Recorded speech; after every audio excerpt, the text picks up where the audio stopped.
I have the great honor to host here two of the most finest public speakers in Israel, doing superior, super important work fighting against anti-Zionism and anti-Semitism, representing the Jewish people in the media, and representing also two of the most important Jewish cities in the land of Israel. Fleur Nahoum, the Deputy Mayor of Yerushalayim, and Yishai Fleisher, the international spokesperson of the Jewish community in Hebron. Thank you very much, ladies and gentlemen, for being here. It's a great honor to have you here. And so let's get to it. What are the main challenges you are facing while representing Israel in the media, and how do you overcome them? Fleur, bevakasha, please.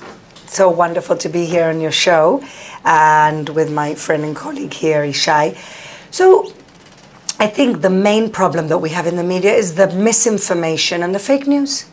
That coupled with ignorance of the history of this country, the history of our people, the connection of our people to this land for over 3,000 years. So I think we're battling a very serious problem, which is a combination of complete ignorance and fake news. And one of course feeds the other. But we have fake news because nobody actually knows what the history of this land is for the last few thousand years. And what we're fighting with is a trend in America to somehow sanctify victimhood. And the victim is always right. It doesn't matter if they're right or they're not, it doesn't matter. And Israel, until 1967, in the mainstream media, of course, this was days way before social media. But before 1967, Israel was the little country that could. Was David. And the region was Goliath, of course. There'd been 3 wars started against us, existential wars. And so everybody was in our favor. After 1967, after the Six-Day War, the whole thing flipped. And all of a sudden, people's view became much narrower. And rather than seeing the region, they saw Israel and they saw the Palestinians, rather than zooming out and seeing Israel as, a very small, brave country in a very rough region. And social media has just intensified this kind of victimhood of the Palestinians, which of course they perpetuate themselves, and the whole international apparatus and community perpetuate their victimhood, which is a really bad thing for them, I believe, because the whole world has taken away agency from the Palestinian leadership, which to me is actually the real racism and bigotry. So what we are dealing with, essentially, to wrap up, is fake news, ignorance, and the 2-second soundbite, and looking in the mirror to ourselves. And I always look in the mirror. That's what women do. We look in the mirror, and I see that our problem is that we haven't figured out a real strategy. We are not taking it seriously enough. By we, I mean the government and all the different ministries. We have 5 different ministries dealing with different types of asbara. We don't have, you would never go into a war without a central command, right? Strategy. Without a mate, without a central command, without a strategy, and everybody else, soldiers of that strategy.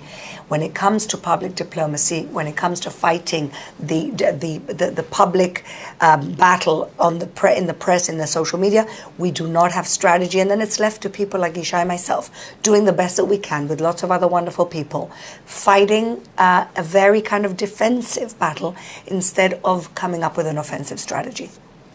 Yishai, what is your take about this issue? First thing I want to tell you, thank you, Inon. Congratulations on your new program. And it's great to sit with Fleur. I have tremendous respect for what she does, and also everything she said was right on. I want to say one more thing, though. For me to be at Arutz 7 Studios, Israel National News Studios, it's a very personal thing for me, because when I was living in America in 2003, the folks at Arutz 7 gave me a job. They only asked me to move to Beit El. That was the deal. They said, move to Beit El. I didn't even know what Beit El was. And so they were my first job. I worked here in this company for 7 years. Wow. And so I owe a lot to this organization that not only does great work in news, but also helps Jews come to the land of Israel by giving them a job. So that's number one. With regarding to your question, everything she said is right. Spot on, I must say. That's right. There are a few classic anti-Semitic tropes that have come back. We saw it recently with the question that was asked by the BBC to former Prime Minister Bennett. Does the Israeli army enjoy killing Palestinians? What is that? There's one word for that. That's called blood libel. It's called blood libel. Absolutely. Jews want to kill. They like to kill. They want to kill babies, children. It's just a classic. It's some kind of old trope, and it's back. Inflamming in the emotions. Something That's right. Very, very emotional. Right. And also then justifying what people really want. The blood libers, what they really want is to take Jewish blood. So what they're doing is they're delegitimizing the Jews, demonizing the Jews, and therefore justifying the jihad and attacks against them as now human rights, as freedom fighting. So that's number one. Old anti-Semitism is back.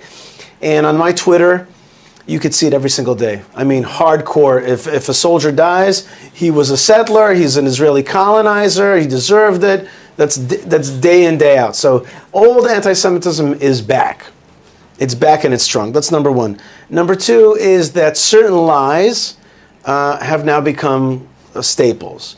The number one lie of them all is occupation. That's the number one lie. And sadly, the state of Israel itself added fuel to that lie because we ourselves pulled out of certain parts of our ancestral homeland and created a Palestinian Authority to rule it. But that really helped create the consciousness that we are foreigners in this country, that we are white colonialists. So you're a white colonialist, you're doing occupation, and that occupation is an apartheid. Those three things is part of the line. Not that we're a Middle East people. I'm sitting next to two Sephardic Jews as well, right? I also have Sephardic blood. Even though Yemenite, you're Yemenite. That's right.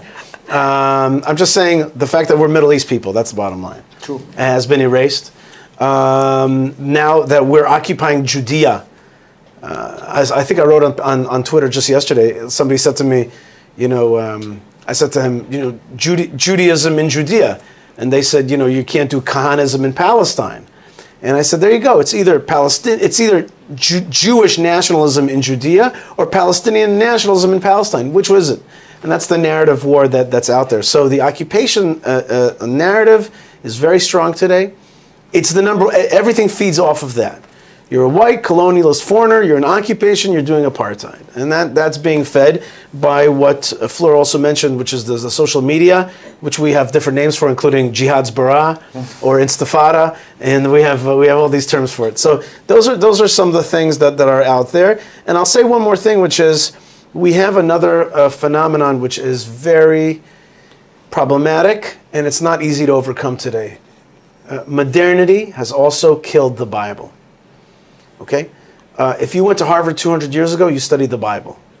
And you may have studied it even in Hebrew. And if you learn the Bible, then Israel's the hero. Period.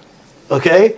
If the Bible is dead, then a humongous footing of rationale of the Jewish people in the land of Israel is lost. A humongous footing. A narrative footing.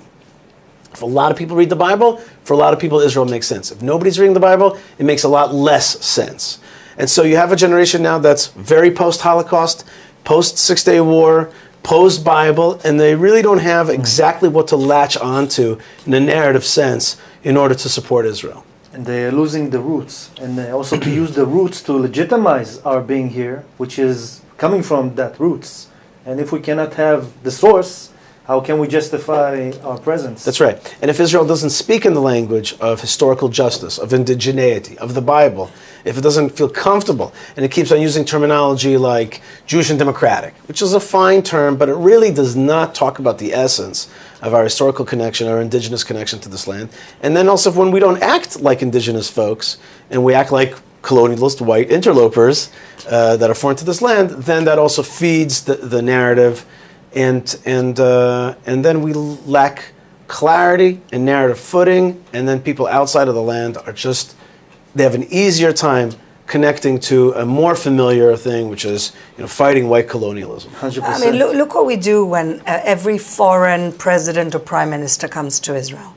Where do they take that person? Yad Vashem. They take them to Yad Vashem and Har Herzl. What's the message? We're here because we were killed in the Holocaust. That's the message. I've been trying for the last few years to build an international museum of Jews from Arab lands. Why?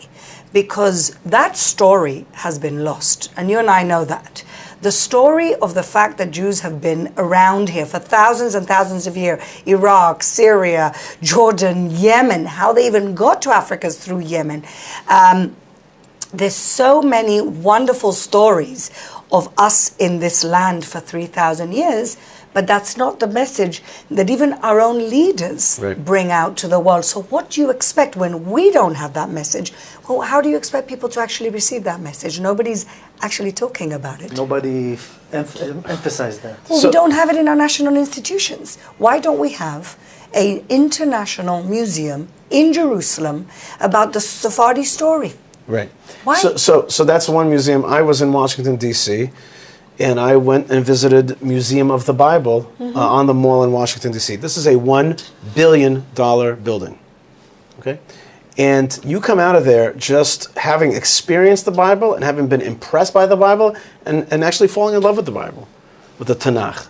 It's a Christian museum, but it's got what they call the Old Testament, what we call the Torah and the Tanakh. But I cried there 2 times. One, because I don't remember, something just moved me the way it was presented. And the other time when I realized that we have nothing like that in Jerusalem and in Israel. We have a few museums that are supposedly, Bible museums, but they're not. You're not touched and moved by it. It's just a collection of stuff. But we do not promote it. I'll give you another example. You've been to Australia? Have you ever been to Australia? No. Okay, have you been to Australia? No. Okay, you land in Australia, in Sydney or Melbourne, immediately I actually landed in Perth one time, immediately that you're in Australia. Because the airport says to you, kangaroo, didgeridoo, boomerang, whatever, all the stuff that you know of as Australia. If I told you, give me 5 words that describe Australia, you would tell me these words, you meet it at the airport.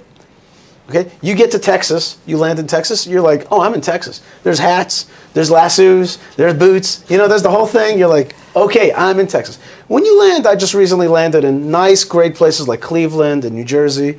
You're not quite sure because these places don't have a strong brand or character. Particular, yeah. Right, they're nice places, they're great places. Great places. Good. I'm not dissing anybody, but you're not sure where you landed. When you land in Israel, it's like that. You're not sure where you landed. You're not exactly sure. You landed in some country, in some kind of, maybe it's a European country of some, maybe it's Liechtenstein, I don't know where, and it doesn't say to you, hey, you've landed in the land of the Bible, etc. I'm not just saying it should be only that, but there's other brands. But you got to stake out your claim. And one of the things is about Israel in general is that it needs to decide on more clarity. Clarity of messaging, clarity, maybe we'll talk about strategy, with more defined clarity. Yeah. And more 100%. Defined character. We have the best Hollywood producers, directors, the best media people in the world, the best PR people in the world, are Jews. You don't think we can get them together and come up with a strategy? This is what eats me up. I think we have a lot of different parts of our personality, and sometimes we just can't decide which one comes first. Yeah, and sometimes we're a little bit embarrassed also about some stuff. We have an incredible story here. Our people have an incredible story. I don't think there's any people in the world that in fact went through what we went through and have solved every single refugee crisis that we've ever had. And so I just wish, and I always say this to younger people that I speak to, I said, I'm not saying you can't criticize Israel, but criticize Israel, which is the way I tell my children, when you're in the house, you want to fight, you fight with your siblings. When you're out of the house, that's your sibling. And you don't side with the person against your sibling just because you have a broigus with them. Yeah. And I say this to kids all the time who come here. We're your family. The least you could do, the very least you could do for your family is give them the benefit of the doubt. Right. That's all I ask. And that actually seems to resonate. When people understand that we're family, it kind of changes a switch. That's a great point. And another way to know that it's your family is to visit your family. I happen to represent a town that in its heart is the tomb of the patriarchs and matriarchs. And what Fleur said before, that they take people to the Holocaust Museum, the Yad Vashem close by to these studios here, they should take them first to the founders of our peoplehood. Absolutely. And you're like, there's something moving about it all. And it's beautiful. Ariel Sharon, at the end of his life, interviewed for Shavit. Ari Shavit? Yes. Arik Shavit? Yeah. Ari Shavit. Ari Shavit. And he said to him, and this is in The Atlantic, you could find it online, he said to him, I made a mistake in my career that I focused too much on security, where I should have focused on the Jewish narrative. And he says, I took too many people to show them military constraints that we have. I should have taken them to the Tomb of the Patriarchs and Matriarchs. Which is such an amazing place. Honestly, it's not visited enough, and it's not a must-stop on the tour, and it should be. 100%, I agree. And by the way, you're doing an amazing job representing Absolutely, the Jewish story, the deep Jewish story, to the diaspora and from Hebron, like you said, from the roots. And it's amazing. It's a big schut. It's a big honor to work for the forefathers and mothers. And for Jerusalem. That's a big honor, huh? That's a dream job. I always tell my story is King David, created Jerusalem. He created Jerusalem in order to unite all the tribes because he wanted one place that was neutral. But King David was the king of Judea, so Hebron was his capital. But he was such a smart politician that he moved the capital in order to unite. And so Jerusalem is a place of unity. And that's the message I try to portray from the king of his town who created my town. Right. He actually was crowned king of all of Israel in Hebron. Yes. They went there, and then he moved immediately. But how smart was he? Yeah, very smart. How smart was he as a politician? Think That's right. about that. Sometimes people call it Jerusalem, D.C. Jerusalem, Yes, David's capital. David's capital. That's right. Very good. That's right. All right. Tamar Yona taught me that one. Yes. Yeah. So moving on to the next question. Although there is a regression regarding the relations between Jews and Arabs in our land, do you think there is a chance for peace? And do you think that, what do you think should be done in this issue? Well, look, I want to start from the Abraham Accords. And when in 2021, the Abraham Accords was signed in September of 2020. And we had a Gaza war in April of 2021. And I wrote an article then in the Jerusalem Post, and I said, this is happening because things are going too well. What did I mean by that? All of a sudden, the region was saying, you know what, we're fed up of being held hostage by the Palestinians, being intransigent about making peace with Israel, about doing any type of arrangement with Israel. They've been giving them money for years, and they said enough is enough. We're going to now continue to take care of our region. And the second thing that was happening was that there was an Arab party in the government, which was also something new. And the third thing that was happening in Jerusalem, in my town, the Arabs from East Jerusalem they've been going through an Israelization process. When you walk around today in Jerusalem and you walked around 10 years ago, today you see a much more mixed public space. I'm not sure if you noticed that. Every single shop you go into, there's a mix of workers. It wasn't like that 10 years ago. 10 years ago in Jerusalem, people kind of kept to themselves, and today it's much more mixed. And so what I said in the article is that when things are going well, when there is a rapprochement, whether we like to believe it or not, there has to be a pushback from the radicals to say, hello, we're here. Don't forget that we're still in a conflict. Because we were kind of almost forgetting that we were in a conflict because of the Abraham Accords, because of what's going on in Jerusalem in general. More young Arab men and women are going to universities and college in Jerusalem. Like I said, workers mixed everywhere. And so I reckon that there's two things going on. One is normalization, and in some cases under the radar normalization. Lots of connections really between Israelis and Palestinians that you don't hear about, you don't know about. I see in East Jerusalem, businesses, we're now opening a high-tech park, hopefully in the next few years. Many more young Arab men and women in engineering positions in the city. All this is going on. The Abraham Accords is going on, and the radicals do not want this to happen. They don't want it to be good for their people. And I want to strengthen what you say. We mostly see and we hear what creates attention, which is the acts of the extremists and the violence. Oh, that definitely always makes attention. Right, we don't hear about the good stuff. Never. The progression that comes with the Israelization and all that. That's not news, you see. That's not news. When a dog bites a man, it's not news. When a man bites a dog, it's news. That's right. What is your point, Yishai?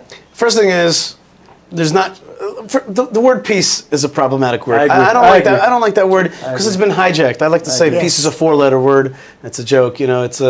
it's been hijacked. It means something else. Peace means that Jews have to give up their land and do stupid things that will empower the jihad instead of being smart. So I don't use the word peace. I use the word cooperation or regional realignment. Shared society. There's a million things you could say. Yeah. A better Middle East. Abraham Accords is a fabulous word. By the way. Fabulous word. I actually wrote an article about why Abraham Accords is such an important word, because it is the contra to the claim that we're foreigners. Exactly. That we're occupiers. The minute you say Abraham, we're from Something here. more rooted. Right. Look, Israel is never going to get, but let's use the word peace for the conversation. Israel is never going to get peace unless it decides to crack down on the jihad. Jihadism is a thing that attacks the Jews, but even more so, it attacks Arabs. It suppresses them. It oppresses them. This week, the government realized that the PA is starting to become defunded and falling apart, so they ran to try to find ways to prop it up. Prop up the PA. This is an anti-Semitic, jihadist, and corrupt organization that sends killers to murder Jews, that brainwashes children. You cannot be upholding that kind of thing. You have to fight the jihad, not uphold the jihad. So that's number one. And jihad doesn't mean only catching the terrorist. It means drying up that swamp. By the way, jihad is illegal in Egypt. It's illegal in Saudi Arabia. It's illegal in the UAE, because they know the danger that jihad brings to Arabs, not to Jews. They know that this is a destabilizing force. So number one is you got to crack down on the jihad. You got to be that kind of country. 100%. The next thing is, and this Israel a lot of times refuses to do, which is, again, go back to clarity. What is allowed, what is not allowed in terms of indoctrination? Can you teach Islam? Yes. But can you teach jihadism? No. Make that clear. Make that differentiation. Make that differentiation. And certainly don't fund it like we have in East Jerusalem. Right. And don't allow UNRWA to fund it. Don't do it. Just don't allow it. So clarity. The other thing is clarity of status. What is the status? And why is that important? Because it gives people a vision for what is their future. And it gives people understanding. And understanding breeds stability. Okay? So I was just recently with a very important public figure that everybody knows, I'm just not going to mention his name, and we sat down with Sheikh Ashraf Jabri. And so this important person presents to Ashraf Jabri all kinds of fancy plans that I'm sure are going to be discussed in the show one day soon. And Ashraf Jabri, the Sheikh in Hebron, says to him, yeah, it's a little too complex. What we really want is residency. That's what we really want. We want residency within Israel. We understand that citizenship will endanger the Israeli democracy. We don't want to scare you guys. We don't want to do that. What we want, we are non-jihadist Arabs. We want to live in your society, and we want to be residents. So the important guy says to Ashraf Jabri, says to him, but the Europeans are going to say it's apartheid. So Ashraf Jabri says to the important guy, he says to him, who cares what the Europeans say? So you got this Arab trying to explain to this Jew how not to pay attention. Finally, the last point. So we said that's such an absurd, I must say. It happens all the time. It happens all the time. Exactly. All the time. Exactly. In Jerusalem, how many conversations I have with residents of East Jerusalem who say to me, listen, if there's ever a division here, we're on your side all the time, because they understand that salvation is not coming from a corrupt regime keeping its own people down to enrich themselves, to line their own pockets. I agree. They know there's no good faith in that leadership. They know that. They're not stupid. I agree. And want to strengthen what you said. The Europeans and the Americans also want to tell us what is good for us more than what we know for ourselves, and also for the Arabs. And I mean, who with God, God bless America. God, we respect America. But a country that has 600 people murder a year just in inner city Chicago, just in one little town, have a way higher death rate than our whole situation here. It's like, I'm not sure you're in the position to give such great advice. Well, show me that you know how to deal with your problems. I'm going to say one last thing here. Maybe it's a bigger philosophical thing. Maybe this is something we could open up to discussion. I feel that Israel is oftentimes going back to being a ghetto-minded country, a small country. I believe Israel should be bigger in the region, physically bigger, certainly in its heart, Judea and Samaria, and I think we should try to buy back the Sinai and control it. I'm talking about a bigger Israel. Why? Because a bigger Israel is a force of stability in this region. It cracks down on the jihad. It patrols the sea lanes. It pushes back on Iran. And it certainly subdues jihadism inside. Now, when you constantly want to be small and you're trying to give away land for peace and you're always defensive with your iron domes and all your kind of stuff like that, it basically, when you speak to jihadist type Arabs, they say to you, you guys are shrinking. You're shrinking. They say to me, you left the Sinai, you left South Lebanon, you left Judea and Samaria, you left Gaza, you left the Temple Mount, and you guys are shrinking. All we have to do is with time, we'll defeat you. And I must add, they don't take away from their politics their Quran. Right, no. We don't take our aspirations from our Torah. Right. We kind of make this total separation between our roots and our legacy and heritage, not to bring it into politics, but in the holistic way. We are more similar to the Muslims than to the Christians in this I sense. think that to strengthen Yishai's point. Yeah, you agree with that? I was wondering if I'll tell you what I agree with from what you, which is I think the essence of what you're saying. People respect people who respect themselves. Mm-hmm. And you know, the first time I went to Dubai, they said to me, don't go. You're the deputy mayor of Jerusalem. Jerusalem's sensitive. Nobody's going to meet with you. What?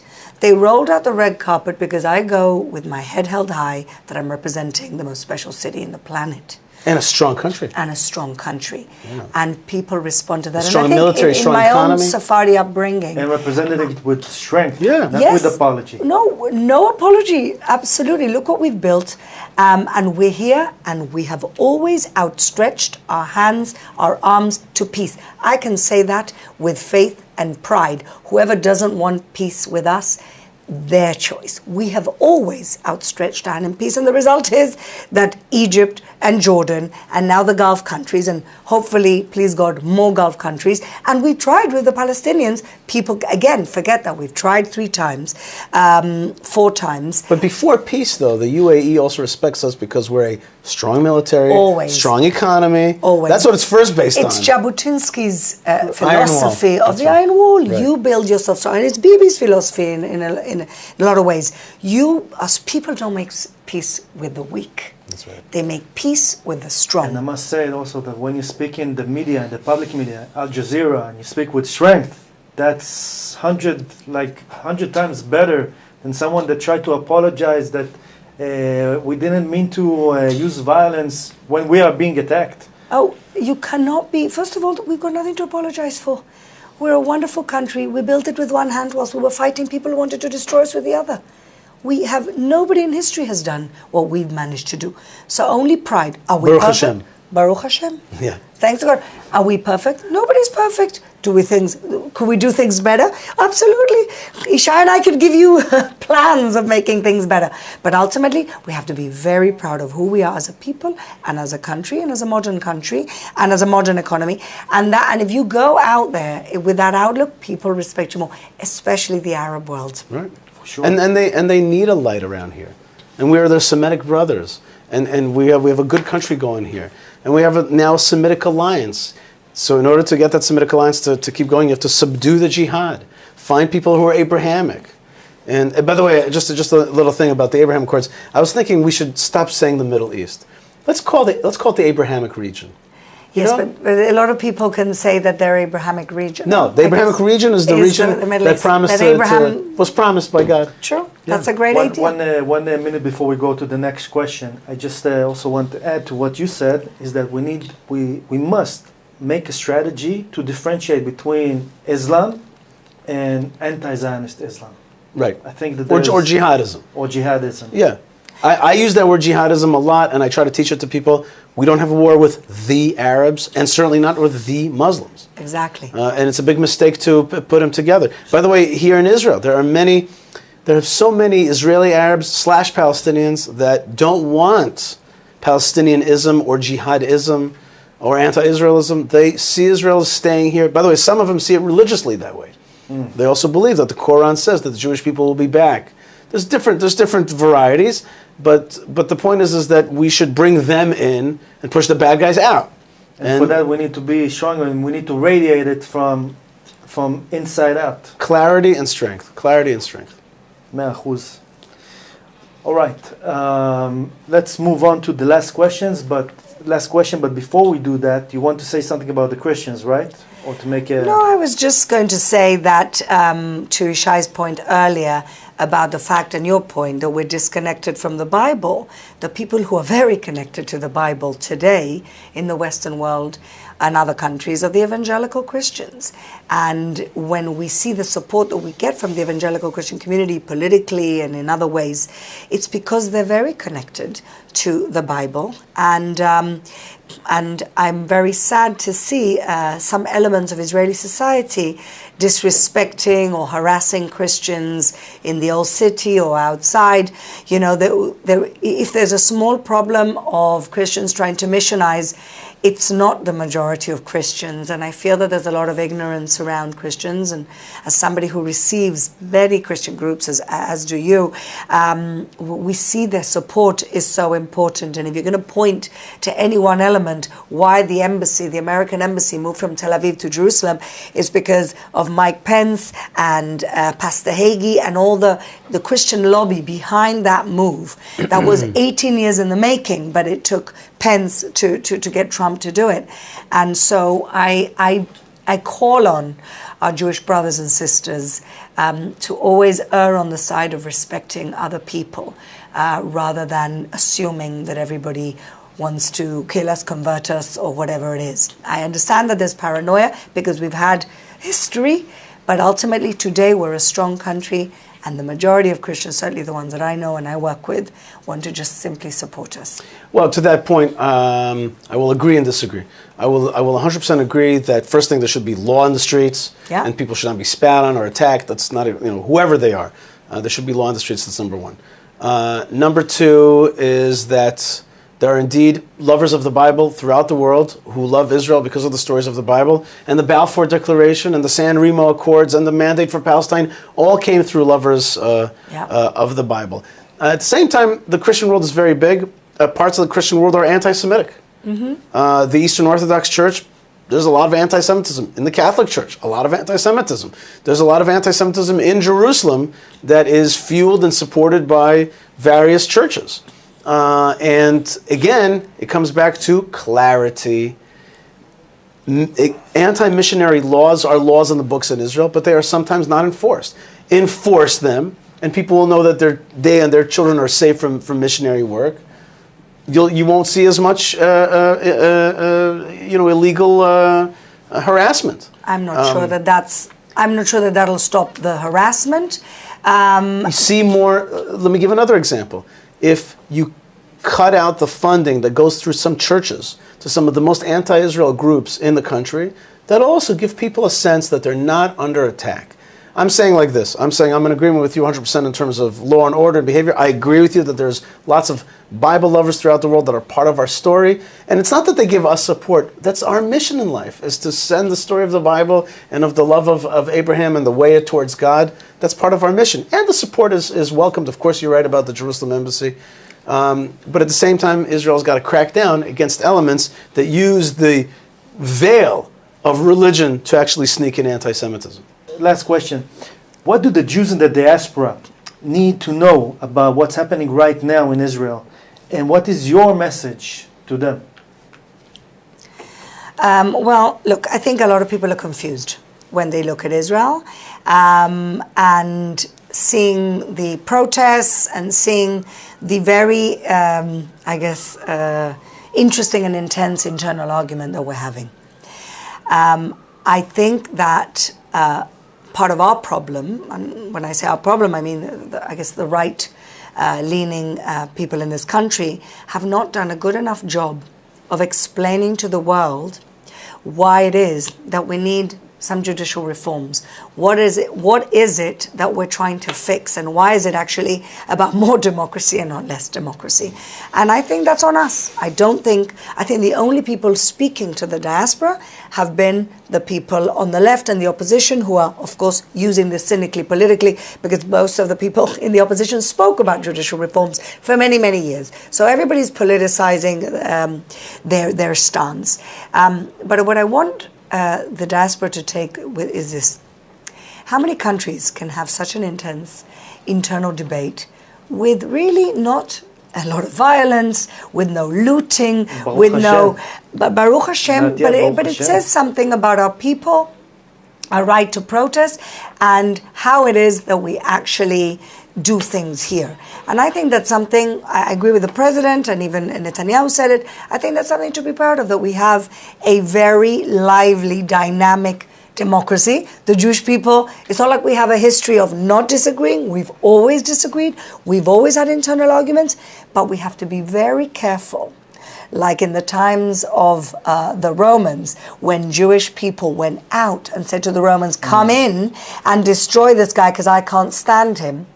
I say to people, and this is what I said earlier, we can have a great internal debate. We can fight. We can call each other names. Great the point. minute you go outside and you bring outside forces into our debate, that is where you've crossed the line. When I saw the video in a protest of the Prime Minister of Spain, I'm from Gibraltar, I'm like, what is this guy doing on a video talking about our protests and democracy? He's got his own problems. Spain is a lower country in the OECD than Israel that is only 75 years old. So deal with your own problems and don't get involved in ours. Spot on. But I blame the people here for bringing outside influences to try and arbitrate a very internal issue that I believe, because I'm an optimist, that we will solve ourselves. Very strong words. I agree 100%. 100%. No, 1,000%. Yishai, what is your take? When I speak to young people, I just want to get across to them that it's all happening here. The excitement of the Jewish story is here in Israel. And I travel a lot to America and to other places. There's a word in Russian which is atstale. Means like a little bit backwards, a little bit like not where it's happening. And I'm just like, okay, and these places are great. And I hang out in LA, and I was just in Cleveland and in New York and Florida, of course. And it's fine, it's good, it's nice. But the action of life, that juicy apple of life is here in Israel. It's just 100%. being built. It's being built and you can be part of it. Now, a big mistake that happens in the diaspora, I sometimes, we'll get in front of a more liberal audience. They'll start to ask me, but what about Palestinian this? What about Palestinian this? And it doesn't stop for like 30, 40 minutes. I'm just like, guys, fall in love with our story, with Zionism, with Israel, with the building of it. Why don't you ask me about how the kids are studying in Ashkelon, what the food is in the supermarkets, what the healthcare system is like, what can we do better? And we can do things better. And I think that Jews coming from the diaspora and being part of the story, being part of it, you could make Aliyah, that's a big part. Buying an apartment is another part. Another thing is, take upon something for yourself in your life that brings you just one step closer. Like put a picture like this in your living room. Another thing that I recommend to everybody is Friday night wine from the land of Israel. And especially from Judea From Judea and Samaria. You know what I mean? But drink that wine. When I was living with my wife Malka in New York City, we would host. We still always host. And we would bring out for dessert little shot glasses filled with water from Eretz Yisrael. And we would make a big thing about it. And people would drink that water. And if you just give them a story, people would just be like, wow, they were transported.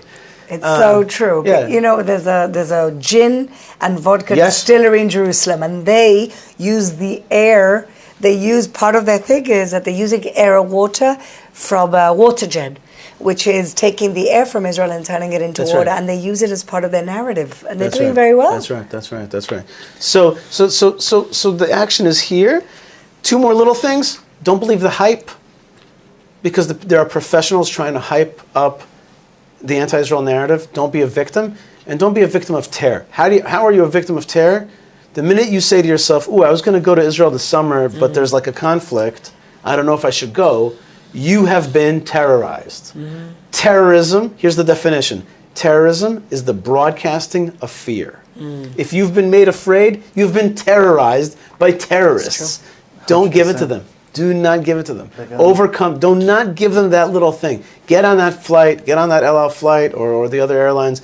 Get on and be here. Be part of it. Touch it. Breathe it. Love it. To sum it up, I want to also strengthen your words and to say that no Jew should be afraid to walk anywhere in the land of Israel. Anywhere. Amen. And especially in Jerusalem, and especially in East Jerusalem.